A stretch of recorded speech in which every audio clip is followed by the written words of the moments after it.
Avant de commencer cette vidéo, je voulais faire une petite parenthèse pour expliquer la raison pour laquelle il n'y a pas eu de vidéo sur la suite de mon voyage. La raison, elle est simple. Mon ordinateur a rendu l'âme, donc je n'avais plus de solution pour faire du montage. Donc là maintenant, je suis bien rentré en France maintenant depuis une semaine. Je me rattaque aux différents montages des vidéos. Ce sera un peu différent, ce ne sera pas une vidéo par semaine, mais plutôt une vidéo par pays, sachant qu'il me restait 4 pays à visiter juste avant que mon ordi rende l'âme. Donc on va commencer la première vidéo avec la Bolivie et plus précisément au début de ce périple à Copacabana. Hello, moi c'est Rémi et le 6 septembre dernier, je suis parti à la découverte de l'Amérique du Sud. Passionné par la photo et la vidéo, j'ai décidé de vous embarquer avec moi. Après avoir traversé le Brésil, l'Uruguay, l'Argentine, le Chili et même passé 5 semaines dans les Caraïbes sur un catamaran, aujourd'hui je pars à la découverte de la Bolivie.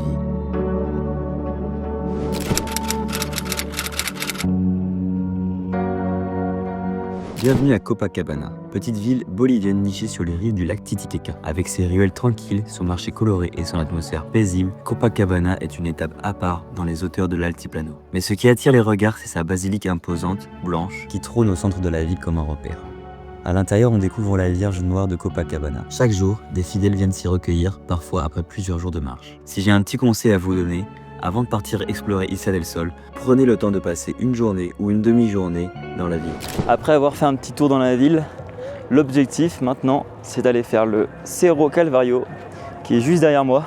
Juste au-dessus de Copacabana, un sentier grimpe lentement vers le Cerro Calvario. La montée est un peu raide, surtout à cette altitude.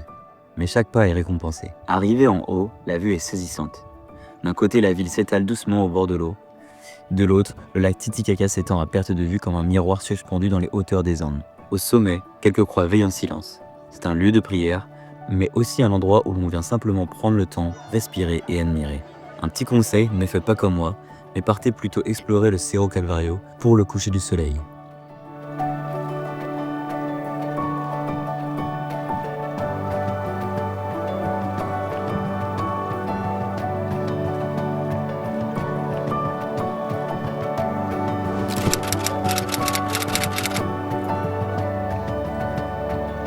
Il est 8h du matin, je viens d'acheter mon petit billet pour le ferry pour aller sur Isla del Sol. Alors pour ceux qui voudraient savoir où est-ce qu'il faut acheter ces billets, c'est très simple, il faut juste se rendre au niveau de la grande ancre blanche. Et il y a deux petites cahutes derrière moi et il y en a une qui sert pour l'Isla del Sol, la partie sud, et une pour l'Isla del Sol, la partie nord. Moi je me rends du coup à la partie sud de l'île, ça m'a coûté 40 bolivianos. Donc je ne sais pas exactement si c'est le bon prix, mais hier on m'avait dit qu'il ne fallait pas que je paye plus de 40 bolivianos. Et c'est le prix qu'on m'a donné, donc c'est top. Donc là j'attends une petite demi-heure et normalement le ferry devrait pas tarder à partir. Et puis rendez-vous maintenant désormais directement sur l'île pour commencer cette petite boucle de 18 km. Et je pense que ça s'annonce fort sympathique. Le ciel bleu est du côté de l'île, donc ça s'annonce très cool. Pour se rendre jusqu'à la partie sud d'Isla del Sol, il faudra patienter 1 heure à 1h30 dans le bateau. Ça y est, je viens bien d'arriver à mon auberge du soir qui est juste ici derrière moi. J'ai mis 30 petites minutes depuis le port pour venir jusqu'ici. On m'avait prévenu sur l'arrivée au port avec toute l'ascension des marches qui est un peu costaud. On va dire que c'est une petite mise en jambe avant de partir pour les 18 km. Je suis pas au début du sentier, donc là il faut que j'aille le rejoindre, le début du sentier. Il est 10h30, l'objectif est d'être de retour ici vers 17-18h pour voir le coucher du soleil et puis c'est parti, hein. On est parti, ça s'annonce extraordinaire. Le sentier commence doucement, au ras de l'eau. Sur la partie sud de Isla del Sol, on longe le lac Titicaca presque seul. Ici, le paysage est paisible. Pas de voiture, pas de route, juste des petits chemins de terre, des murets de pierre et l'immensité du lac qui accompagne chaque pas. C'est une belle mise en jambe pour découvrir l'île à son rythme en direction du nord.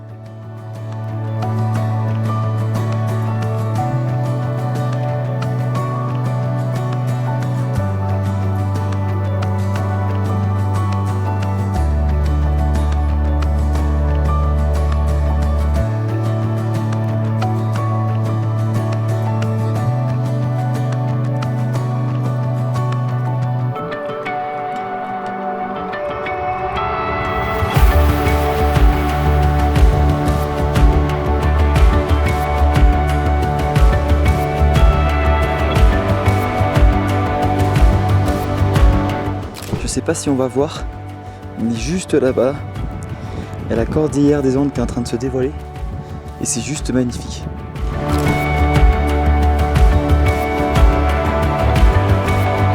On est arrivé aux ruines Shinkana, ça y est. C'est à peu près la moitié de la randonnée pour faire le tour de l'île. Je suis vraiment tout au nord. Ça fait à peu près 3 heures que je marche, sans compter la pause déjeuner que j'ai fait dans la ville plus en bas. Franchement ça va. J'ai eu un petit moment où j'ai eu un peu mal au crâne, mais ça va. Ça le fait. Ça fait longtemps que j'ai pas marché autant. Je sens que j'ai des ampoules qui sont en train de se créer à mes pieds, mais ça va. Je vais vous faire le petit tour après des ruines Shinkana, c'est assez sympa. On peut se perdre un petit peu entre les différentes pièces, on peut s'imaginer les pièces, je suppose. Si, voilà, je voulais en profiter d'être sur la moitié de la randonnée pour vous donner 2 petites informations. Pour réaliser la randonnée, au-delà du ferry qui a payé pour venir ici, que j'ai payé ce matin, à l'arrivée sur l'île, il y a un premier billet à payer. Donc c'est pour la partie sud, qui est une sorte de taxe locale, qui est de 10 bolivianos. Et quand vous vous approchez de la partie nord, on va vous demander d'acheter un ticket pour la partie nord, pour pouvoir visiter la partie nord. Et celui-ci, il est de 15 bolivianos. Donc je sais pas à quoi exactement ça correspond, mais on va dire que ça va aux communautés. Et ça sert pour la protection de l'île. Mais voilà, petite information. Et puis moi je vais pas tarder à reprendre la route. Je fais juste un petit tour vite fait dans les ruines. Et puis c'est parti pour 3 heures de marche dans l'autre sens. Mais sur la crête cette fois-ci, et pas le long de la plage. À l'extrémité nord de l'Isla del Sol, on tombe sur les vestiges d'un passé ancien. Les ruines de Shinkana, aussi appelées le labyrinthe. Ces constructions datent de l'époque pré-Inca, mais les Incas y ont aussi laissé leur empreinte. Selon la légende, c'est ici que Manco Capac, le premier fils du soleil, serait apparu pour fonder la civilisation Inca.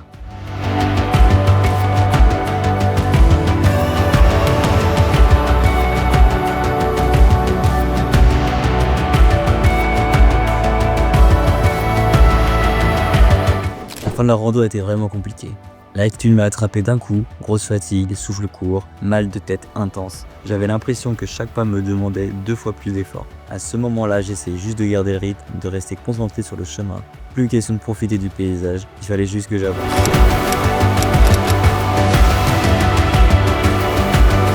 Bienvenue à Tuni, un petit village reculé à plus de 4400 mètres d'altitude. Ici, on est en plein cœur de l'altiplano. Entre lac d'altitude et sommet enneigé, l'endroit est calme, isolé et presque irréel. C'est le spot parfait pour s'acclimater en douceur à l'altitude. Après 1h30 de route depuis La Paz, on est bien arrivé à notre auberge du soir chez Andrés, chez qui on va rester 3 nuits. Donc 3 nuits à 4440 mètres d'altitude, ce qui devrait quand même pas mal nous acclimater avant d'aller faire le Uyana Potosi dans les prochains jours. Là, cet après-midi, on s'en va faire une petite randonnée qui s'appelle la Laguna Tuni. C'est une boucle de 3 heures qui monte, il me semble, à 4007 ou 4008, je sais plus exactement. Donc je pense que pour commencer, c'est pas mal. Et demain et après-demain, normalement, on va essayer d'aller un peu plus haut à 5003. Ça va être un peu plus sportif. Depuis le village, un sentier s'élève doucement vers le lac Tuni. La boucle permet de faire le tour du lac à travers des paysages extraordinaires. On est entouré par les géants de la cordillère, le Condoriri, le Huayna Potosi, et tout semble immense, silencieux, apaisant. C'est une rando qui se fait à son rythme, sans croiser grand monde.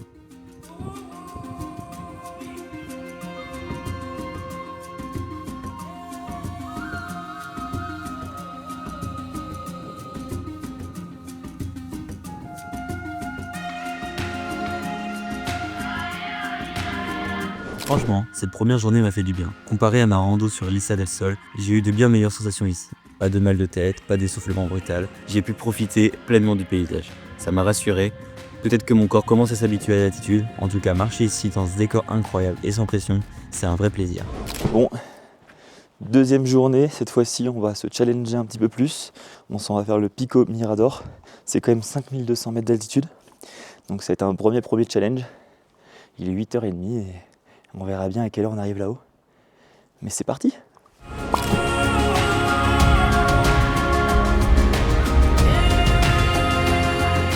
Bon, petit changement de plan une nouvelle fois. Pour aujourd'hui, ce ne sera pas le Pico Stria ni le Pico Mirador.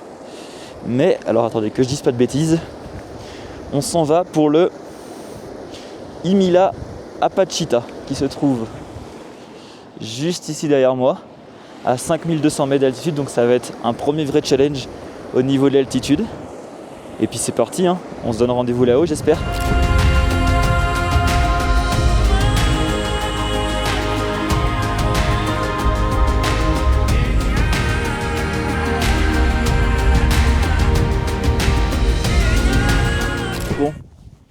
comment dire, on n'est pas encore arrivé au sommet. On vient de passer les 5000 mètres d'altitude. À l'arrêt là j'ai un peu mal au crâne. Mais on vient de faire l'effort je pense le plus ardu qu'on a jamais fait encore. Ah, regardez. On peut voir Sylvain qui est encore en train de marcher ici. Il fallait traverser tout ça pour monter jusque là. Et arriver ici entre deux crêtes. Ouais, j'ai du mal à parler. Je suis pas sûr que ce soit une bonne idée de filmer, mais bon. Et là, on peut voir de ce côté-là le glacier du Potosi et qui est juste derrière, qu'on montera normalement à 29. Bon, je coupe, je vais me reposer parce que là, ça me demande un effort et j'ai hyper mal au crâne. Allez, c'était très compliqué. On va s'arrêter à 5150 mètres d'altitude. On n'ira pas au sommet qui est juste derrière, mais la rando est beaucoup trop dure. Ça aurait mérité d'être avec un guide. Ça devient un peu dangereux, donc on préfère s'arrêter là et rebrousser chemin. Bon allez, tant pis. Ça aura au moins servi de bonne acclimatation. Et puis on est reparti dans l'autre sens. Fin de la deuxième journée, et le mal de l'altitude a refait surface. Mal de crâne bien présent, fatigue qui s'installe, et un retour jusqu'à l'auberge un peu chaotique. Je me suis perdu sur le chemin, désorienté, plus trop sûr de la direction. Heureusement, j'ai fini par retrouver mon chemin, poser mon sac, et la sieste qui a suivi a clairement tout réparé. Un moment difficile mais qui fait partie du jeu, surtout à ces altitudes. On est le 3e et dernier jour de randonnée pour moi ici. Objectif, Pico Ostria, 5300 mètres d'altitude. Donc ce sera ma première fois aussi haut. J'espère que ça va bien se passer, que je vais pas avoir trop mal au crâne. Mais en tout cas, ça aurait été un bon entraînement pour l'acclimatation. Et on part, il me semble, le dimanche pour faire le Huayna Potosi. Je sais pas si je vais beaucoup filmer pour le Pico Ostria. Je vais essayer plutôt de me concentrer à gérer mes efforts. Et puis voilà, si je filme pas trop le Pico Ostria, on se retrouve directement pour l'ascension du Huayna Potosi dimanche qui arrive.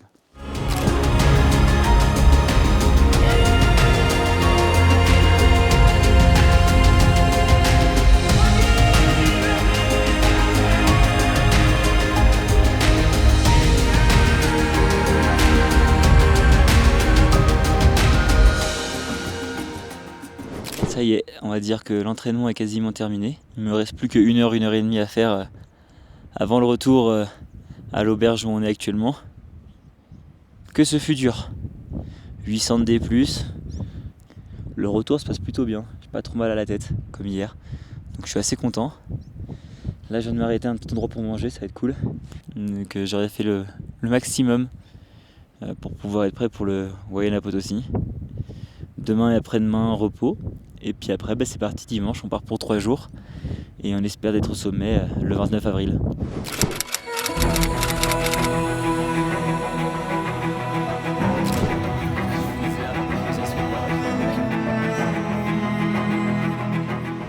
Bon, c'est parti. Début de ces 3 jours. Une sorte de challenge pour essayer d'arriver au Huayna Potosi. On est arrivé juste derrière moi là. Au premier refuge qui est à 4800 mètres d'altitude. Et là maintenant on va partir pour faire une petite marche pour aller jusqu'à un glacier de 20 mètres. Et j'ai très hâte de voir ce que ça donne déjà en termes d'effort. On a croisé d'autres Français qui revenaient déjà de l'ascension. Et je crois qu'ils nous ont dit qu'il y a eu que 3 personnes sur les 8 qui ont réussi à aller au sommet. Donc déjà ça donne un peu la température. Mais bon, c'est parti pour ces 3 petits jours et en espérant d'être au sommet pour le 29 avril pour mon petit anniversaire.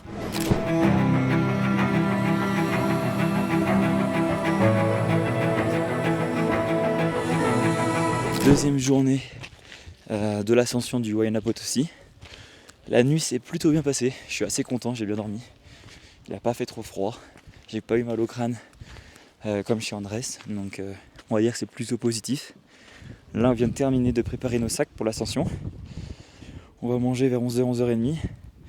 Et après on a pour 2h30, 3h pour arriver jusqu'au camp de base avant de partir pour l'ascension cette nuit. Pour l'ascension du Huayna Potosi, je suis avec une super petite équipe. Sacha, Sylvain, Claire, Zozo, Paul et Flo. La première partie de l'ascension commence doucement. On quitte la vallée pour monter jusqu'au refuge à un peu plus de 5100 mètres d'altitude. Le sentier grimpe tranquillement. Mais avec les sacs sur le dos et l'air qui se fait plus léger, on sent déjà l'effort. L'ambiance est bonne, le groupe avance bien, chacun à son rythme.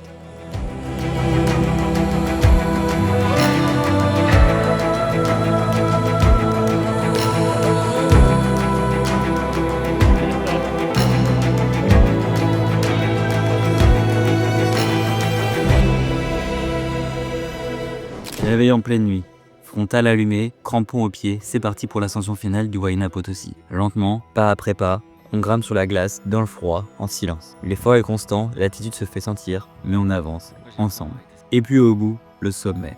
6088 mètres. Le soleil se lève, la vue est irréelle et la sensation est juste incroyable. Fatigué, fier et un peu sonné aussi, mais heureux d'être allé au bout. On l'a fait. Sommet du Huayna Potosí. Exceptionnel.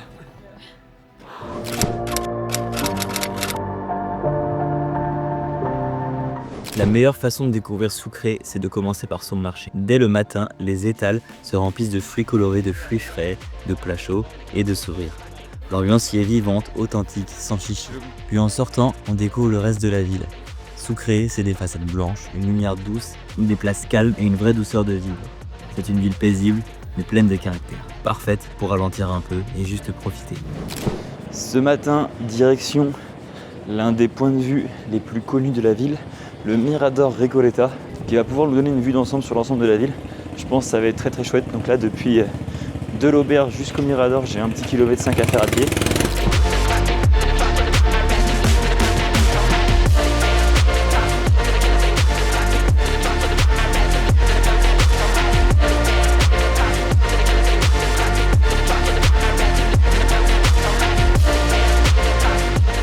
Ça y est, je viens d'arriver au Mirador de Recoleta et franchement, c'est incroyable.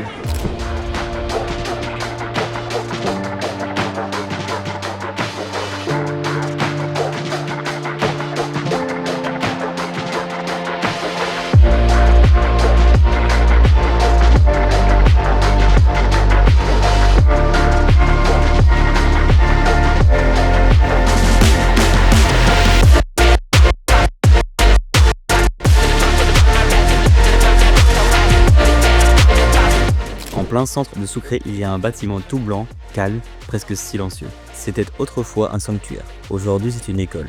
Les rires d'enfants ont remplacé les prières, mais l'esprit du lieu reste intact. Les arches, les couloirs, la lumière qui traverse les patios, tout est simple, mais chargé d'histoire. C'est le genre d'endroit qu'on découvre un peu par hasard et qui reste dans la mémoire.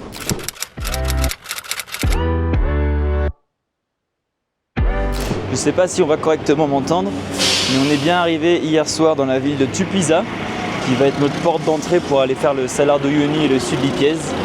On a 2 jours ici avant de démarrer notre petit tour. Tupiza est une ville posée au milieu des montagnes rouges dans le sud de la Bolivie. Ici, le décor change complètement. On est entouré de canyons, de falaises, de vallées poussiéreuses. Un vrai paysage de western. Pour mieux découvrir les canyons qui l'entourent, quoi de mieux que de partir à cheval. Ça y est, on vient bien d'arriver au ranch. Les chevaux sont juste là et on part pour 3 heures de petite randonnée. Je pense que ça va être très sympa en espérant que le soleil reste avec nous. On est parti pour une balade à cheval d'environ 3 heures depuis Tupiza. Pas besoin d'être cavalier, les chevaux connaissent le chemin. Le rythme est tranquille, on traverse les canyons étroits, des vallées rouges, on longe des formations rocheuses sculptées par le vent. Le décor est incroyable, presque irréel. Le cheval avance doucement et ça laisse le temps de tout observer, de respirer, de juste profiter du moment. C'est l'une des plus belles façons de découvrir cette région, simple, sans effort, mais vraiment dépaysant.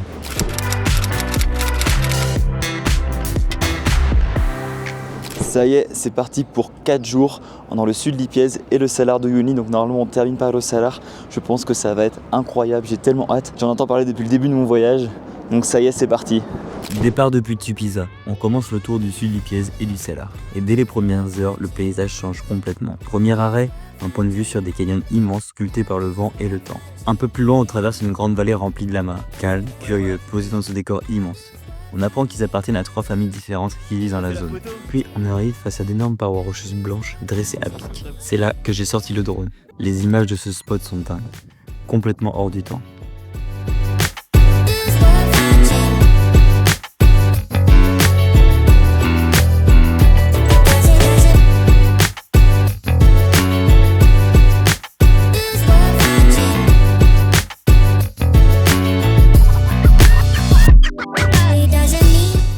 Puis, on reprendra la route direction l'entrée du parc Sud Lipiez.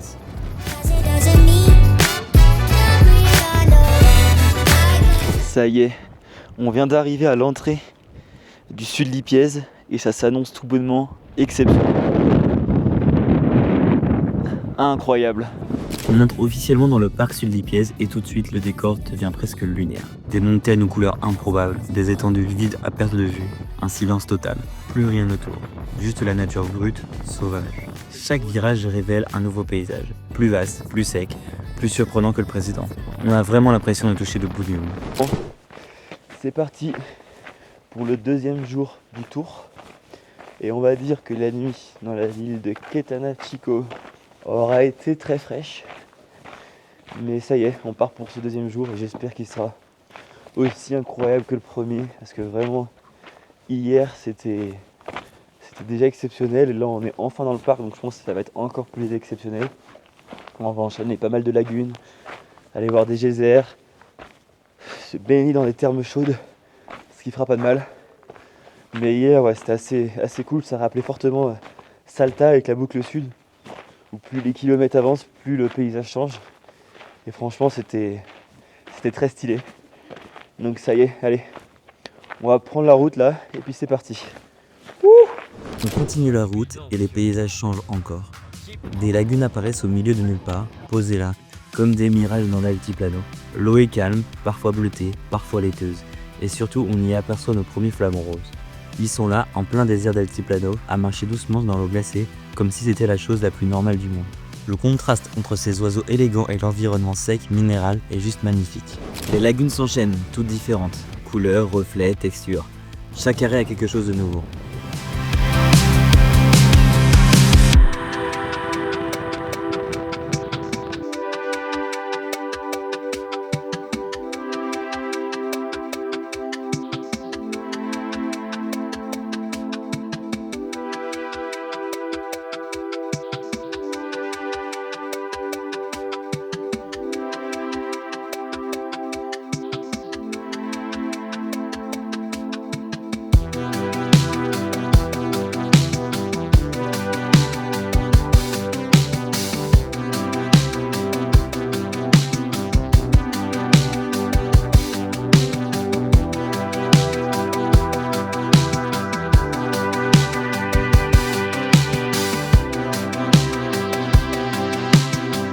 Après avoir fait 3 lagunes qui étaient vraiment incroyables et qui rappelaient un peu le désert d'Atacama qu'on a pu voir au Chili, là on vient d'arriver à un endroit qui s'appelle le désert de Dali. Donc c'est pour rappeler le fameux peintre avec toutes les montagnes qui sont colorées tout autour. Et franchement c'est assez incroyable. Franchement je sais pas si on va bien voir, mais de toute façon je vais faire décoller le drone pour que vous puissiez mieux voir. Mais c'est très sympa. Et là normalement, alors soit on va prendre la pause déj, ou soit on s'en va direction des thermes chaudes. Et je pense que ça va faire le plus grand bien à tout le monde.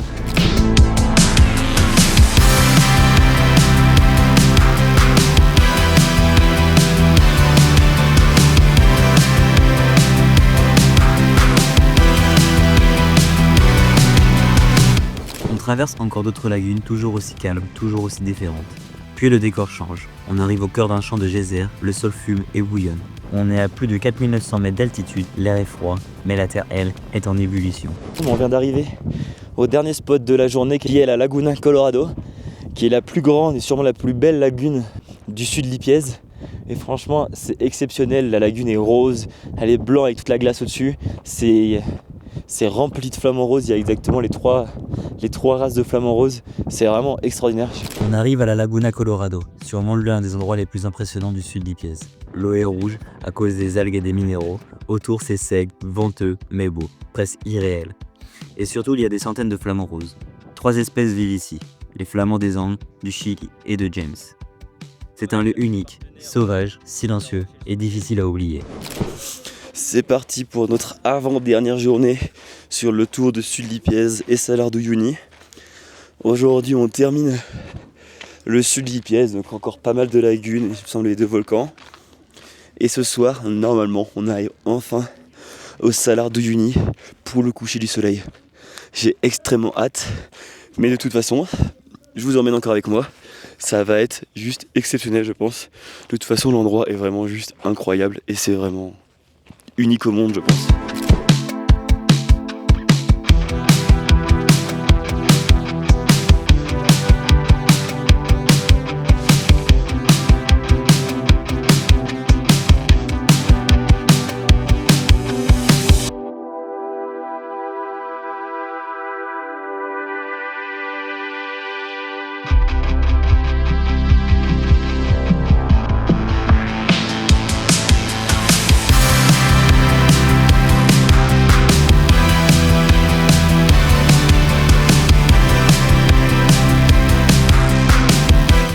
Nouvelle journée dans le sud d'Ipiès, et encore des lagunes. Un peu plus loin, on rentre dans le désert de Siloli, un endroit sec, battu par le vent, où d'énormes rochers semblent avoir été posés là par hasard. Le plus connu, c'est l'arbre de pierre, une formation sculptée par l'érosion qui ressemble vraiment à un arbre perdu au milieu du désert. Encore un décor différent, surprenant, et toujours aussi impressionnant.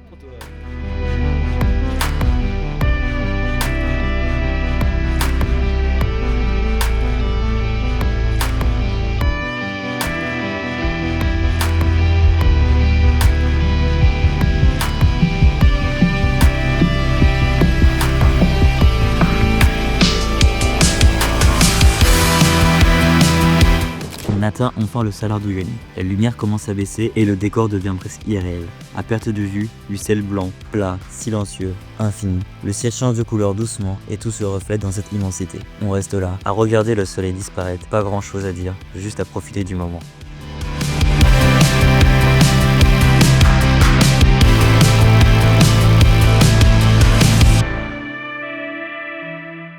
Nouvelle journée et on commence tôt. Très tôt. Le soleil se lève doucement sur le Salar d'Uyuni et, avec l'eau qui recouvre le ciel, tout se reflète. Le ciel, les nuages, la lumière. On a l'impression de marcher entre deux mondes. Le silence, le froid, les couleurs qui changent minute après minute. C'est un moment suspendu. Un de ceux qu'on n'oublie pas.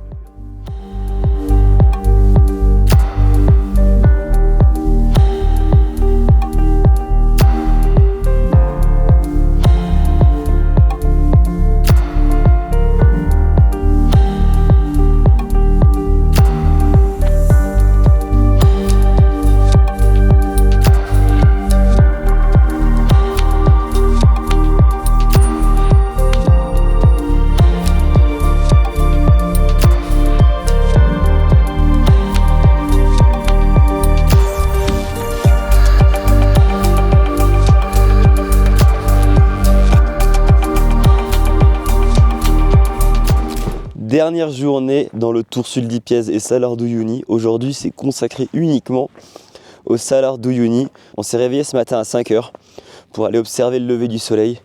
Et franchement, c'était complètement exceptionnel. On a pu faire un peu de drone, etc. Avec le reflet de l'eau, c'était juste magique. Ça faisait un peu le paradis, quoi. C'était vraiment extraordinaire. Et là, du coup, on s'est rendu sur une partie où il y a un petit peu moins d'eau, pour prendre le déjeuner avec les jeeps qui sont juste là, le petit déj pardon. Et toute l'après-midi là on va se balader dans le Salar, ça va être incroyable.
Du Salar d'Uyuni, on trouve un monument dédié au mythique Rallye Dakar. En 2014, pour la première fois, le Dakar a franchi la frontière bolivienne. Les compétiteurs en moto et en quad ont traversé des lieux célèbres comme Tupiza et le Salar d'Uyuni avant de rejoindre la suite de la course au Chili.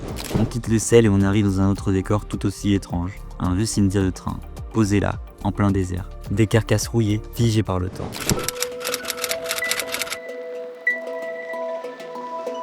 On arrive à Potosi, perché à plus de 4000 mètres d'altitude. Autrefois, c'était l'une des villes les plus riches du monde. Tout ça grâce à la montagne qui la surplombe, le Cerro Rico, un filon d'argent immense exploité pendant des siècles. Aujourd'hui, la ville a gardé son histoire, son architecture coloniale. Je m'en vais découvrir les mines de Potosi.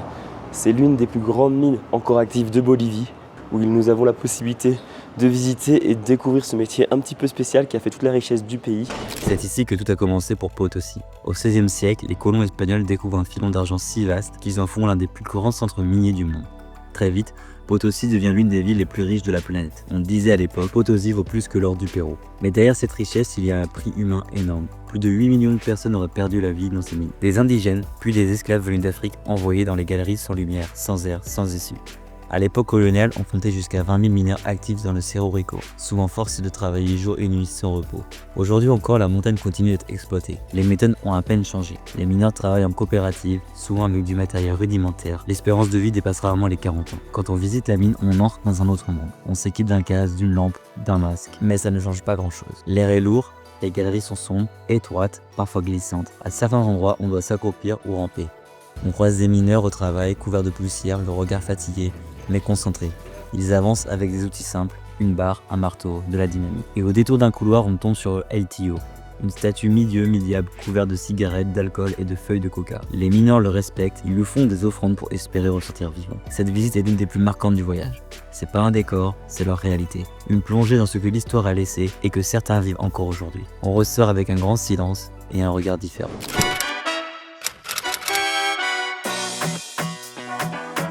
Bienvenue à la base, capitale la plus haute du monde, perchée entre 3200 et plus de 4000 mètres d'altitude. La ville s'est construite au fond d'une immense vallée et s'étend jusque sur les sommets. Plus d'1 million d'habitants vivent ici à flanc de montagne. C'est vivant, bruyant, parfois chaotique, mais plein d'énergie. Une ville qui ne s'arrête jamais. Et pour se déplacer, pas de métro. Ici, on prend le téléphérique. C'est le plus grand réseau urbain du monde, avec plus de 30 km de lignes qui traversent la ville par les airs. Et au-delà de toutes ces rues colorées, il y a un truc qui est très traditionnel ici à La Paz, c'est le combat de Cholitas. À La Paz, le dimanche, il y a un spectacle pas comme les autres, le catch de Cholitas. Ces femmes en tenue traditionnelle, jupes colorées et tresses serrées, montent sur le ring pour en découdre. Mais derrière le show, il y a une vraie histoire. Pendant longtemps, les Cholitas ont été mises à l'écart, discriminées, souvent interdites d'accès à certains lieux publics. Alors, monter sur le ring, c'était une manière de reprendre le pouvoir, de montrer qu'elles étaient fortes, visibles et libres. Aujourd'hui, ces combats sont devenus un symbole, un mélange de tradition, de fierté et de résistance. Aujourd'hui, réveil matinal, réveil à 6h30 pour un départ à 7h pour aller direction la route de l'amour. Donc aujourd'hui, cette route elle est fermée aux véhicules, mais il y a toujours la possibilité de descendre toute la route à l'aide d'un VTT. Et ce que je vais faire aujourd'hui. Donc là, j'attends la personne qui va venir me chercher et on est parti.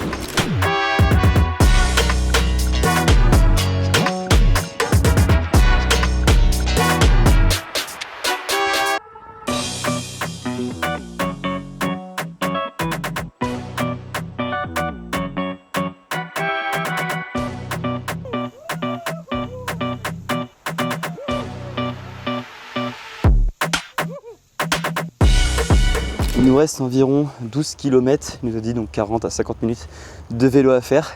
Et là on s'est arrêté sur un petit spot où il y a une zipline tout le long. Donc pour 80 bobs, on peut tout traverser. Je viens de le faire et franchement, je vous envoie les images parce que c'était vraiment exceptionnel. Par contre, faut vraiment pas du tout avoir peur du vide.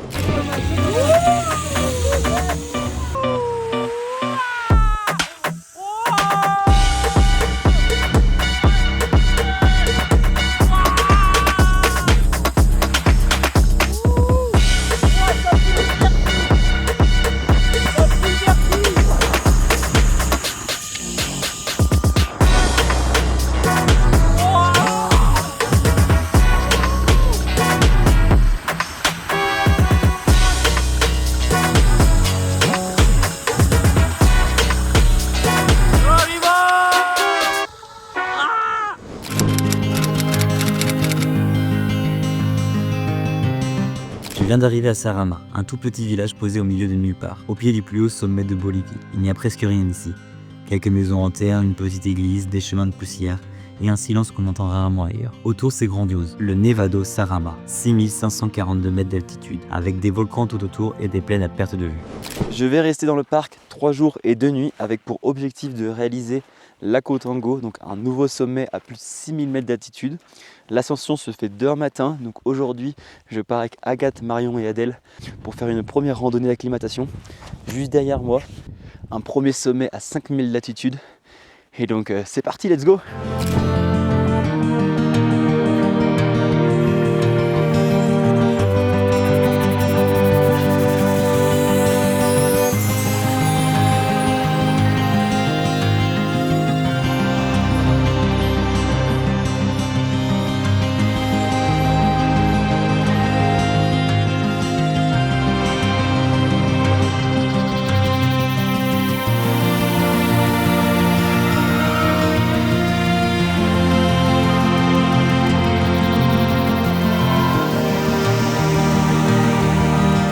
revient de notre petite randonnée d'acclimatation. C'est plutôt bien passé dans l'ensemble. On s'est juste trompé de montagne, donc on est monté que à 4005 au lieu de 5000. On verra bien demain si ça le fait quand même pour atteindre le sommet à 6000. Il me semble que c'est un réveil à minuit et demi pour un petit déjeuner à 1h et ensuite un départ à 2h. J'ai très hâte d'aller découvrir la Kotongo. Et l'objectif, c'est qu'on soit tous les 4 là-haut. Il est 2h du matin.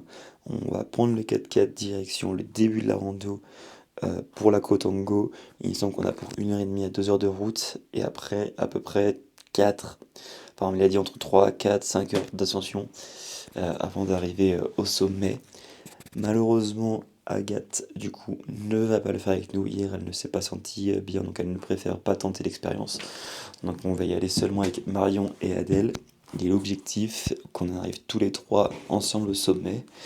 Donc c'est parti, maintenant il n'y a plus qu'à. L'ascension de la Kotongo, c'est un défi à plus de 6000 mètres d'altitude. Ce volcan, perché à 6052 mètres, est l'un des plus accessibles de Bolivie. On commence en voiture jusqu'à 5400 mètres, puis il reste environ 600 mètres de montée à pied. Au début, le sentier est doux, dans un décor fait de cendres et de roches volcaniques. Mais très vite, l'altitude se fait sentir. Chaque pas devient plus lourd, le souffle court, le cœur qui bat fort. Faut avancer lentement, avec patience. Au sommet, la récompense est incroyable. Un panorama de 360 degrés entre Chili et Bolivie avec des volcans à perte de vue. Ce n'est pas la montée la plus technique, mais ça reste une belle épreuve physique. Et la satisfaction d'être là-haut, elle n'a pas le prix. On l'a fait. Un nouveau 6000 au compteur. Les filles ont également été en haut. Tout le monde a réussi à aller là-haut. C'est top, on a une vue genre vraiment extraordinaire une nouvelle fois. Mais vraiment j'ai plus galéré que l'Huayna parce que c'est aussi, je pense aussi que j'étais beaucoup moins préparé. Mais vraiment les 6000 ça demande vraiment des ressources, mais par contre qu'est-ce que t'es récompensé après là-haut et qu'est-ce que t'es fier de toi surtout. Et là je suis super fier des filles, franchement elles ont été au bout d'elles-mêmes et c'est vraiment trop bien. Et c'est exceptionnel, il n'y a que nous au sommet et c'est incroyable. J'ai essayé de faire le vol de drone, là il n'y a pas trop de vent pour vous montrer un peu la vue, mais c'est juste magnifique.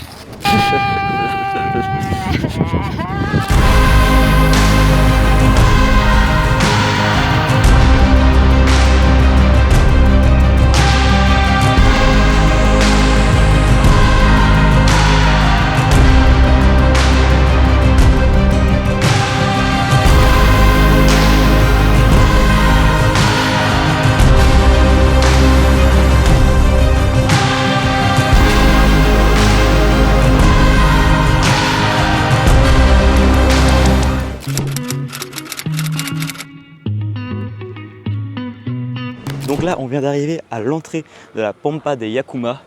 On a 3 heures de petit bateau à moteur à faire avant de retrouver le lodge où on va passer les 3 prochains jours. Après plusieurs heures de piste, on arrive dans la pampa bolivienne. Un paysage plat, humide, vivant. Des marécages, des palmiers, des sons qu'on ne connaît pas. Et déjà, les premières rencontres. Des singes capucins apparaissent dans les arbres, vifs, curieux, ils nous observent. Presque comme si c'était nous l'attraction. Un peu plus loin, l'anaconda est repéré près d'un autre lodge. Quant à notre lodge, il est posé au bord de la rivière, isolé, simple, en pleine nature. Ici, on entre dans un autre rythme.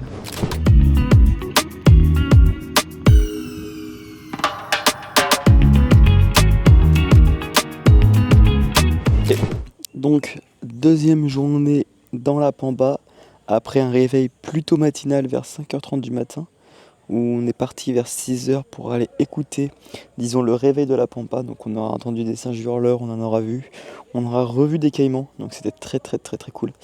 Là on vient manger le petit déjeuner et on repart vers 9h pour aller chercher l'anaconda.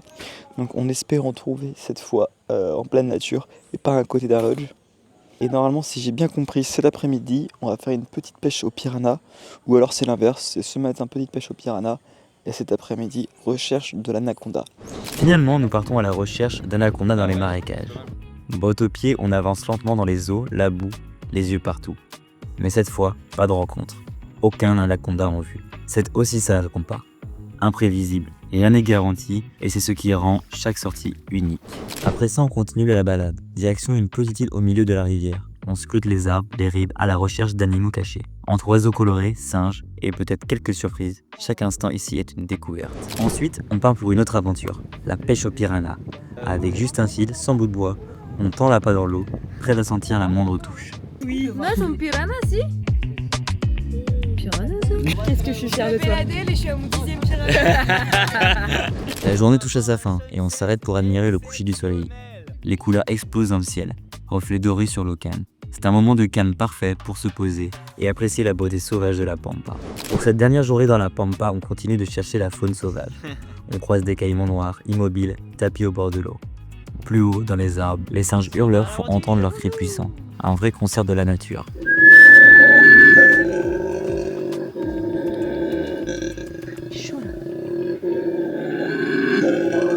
Après 3 jours dans la pampa, c'est l'heure du bilan. Rémi m'a demandé d'aller interroger un peu toute l'équipe. Donc on va aller leur demander quel était leur moment préféré pendant ces 3 jours. Si je devais dire mon moment préféré de la pampa, je pense qu'il y en a 2 qui ont été très impressionnants. Je pense que c'est les singes hurleurs, parce que c'est vraiment très impressionnant, le bruit. Et le caïman noir qu'on a vu ce matin, qui faisait 5 mètres de long, qui était juste gigantesque. Mon moment préféré de la pampa, je dirais que c'est au coucher de soleil hier soir, quand on était tous ensemble et qu'on regardait le soleil se coucher avec tous les oiseaux qui volaient en même temps. Et c'était magnifique, on entendait tous les bruits de la nature et donc j'ai adoré ce moment. Moi, mon moment préféré, c'est après la pêche au piranha, lorsque l'on échangeait avec le guide sur sa vie, son enfance. Et j'ai trouvé que c'était un très très beau moment. Voilà. Alors le meilleur moment pour moi dans les pampas, je pense que c'est quand on était sur le bateau. Donc c'est un grand bateau avec un petit moteur derrière et que tu es assis sur des petits sièges bien confortables qui sont très bien. Et que tu regardes à droite, à gauche pour voir s'il y a des petits animaux, des petits singes, tout. Et que tu prends l'air, le vent, le soleil, c'est vraiment incroyable. Du coup, mon moment préféré, je pense que c'était quand j'ai fait la pêche au piranha pour la première fois. J'avais jamais pêché de ma vie, du coup c'est une bonne expérience. T'avais pêché combien de poissons? 4 piranhas. On avait gagné, non? On a gagné, on a battu les filles, ouais. C'est le plus important. C'était là le meilleur moment de la journée. Moi, je pense que mon moment préféré de la pampa, c'était tout simplement quand on était sur le bateau comme des gosses en train de pointer tous les animaux qu'on voyait. Et ouais, je trouve que c'était le meilleur moment parce qu'on a retrouvé un peu notre âme d'enfant. On était un peu déconnectés du monde et j'ai adoré. Voilà. Après ces jours incroyables dans la pampa, il est temps de changer de décor. On part maintenant pour 2 jours d'aventure au cœur de la jungle amazonienne. Un monde totalement différent, plus dense, plus vert, plus mystérieux. On embarque pour 1h30 de barque en remontant la rivière avant d'atteindre la communauté. Ils sont immenses les chiens en Amazonie. On est arrivé au village de San Miguel de Bala. Ce matin, on s'en va fabriquer, il me semble, du café et faire de l'artisanat. Donc il me semble que c'est des petits colliers de perles. Et après le déjeuner de cet après-midi, on partira pour 3 heures de marche pour retrouver notre campement dans la jungle pour y passer la nuit. Finalement, on commence nos activités ici par la création d'un collier. On utilise des graines qui servent de bijoux traditionnels dans la communauté. C'est un moment calme qui permet de s'imprégner de savoirs locaux et de la culture. Finalement, ça sera du chocolat. On découvre tout le processus depuis la graine de cacao. D'abord, on casse les cabosses pour récupérer les fèves qu'on fait sécher au soleil. Puis, elles sont torréfiées pour libérer leur arôme. Ce chocolat chaud traditionnel est puissant et très différent de celui du commerce. C'est une belle immersion dans la culture locale, pleine de saveurs et d'histoire. Oui, là j'adore ça. Ça y est, on a terminé du coup les activités de ce matin. On aura fait du chocolat, que c'était incroyablement bon, et réalisé un petit collier de perles. Et maintenant, on prend la direction de la jungle. On a 3 heures de marche. La forêt amazonienne en Bolivie couvre 15 millions d'hectares, soit 6% du pays.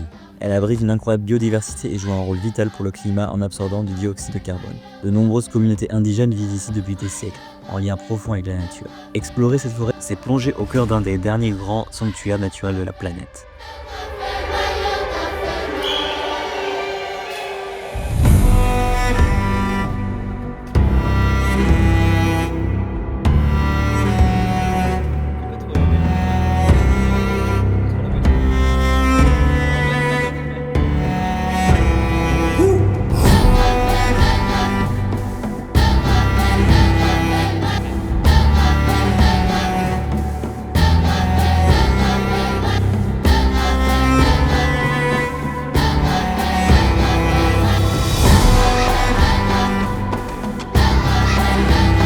Après 3 heures de marche, on arrive enfin au camp où on passera la nuit.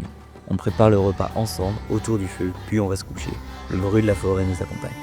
De retour dans la communauté le lendemain, on prépare du jus de canne à sucre. On presse les tiges fraîches pour en extraire un liquide sucré et rafraîchissant. Un goût naturel, parfait pour reprendre des forces après la journée d'hier. Avant de rentrer à Rurrenabaque, on fait une pause lors de notre retour en Pyrone. On s'arrête dans un canyon impressionnant entouré de falaises aveugles. C'était notre dernière étape ensemble avant de se séparer et de reprendre chacun notre chemin.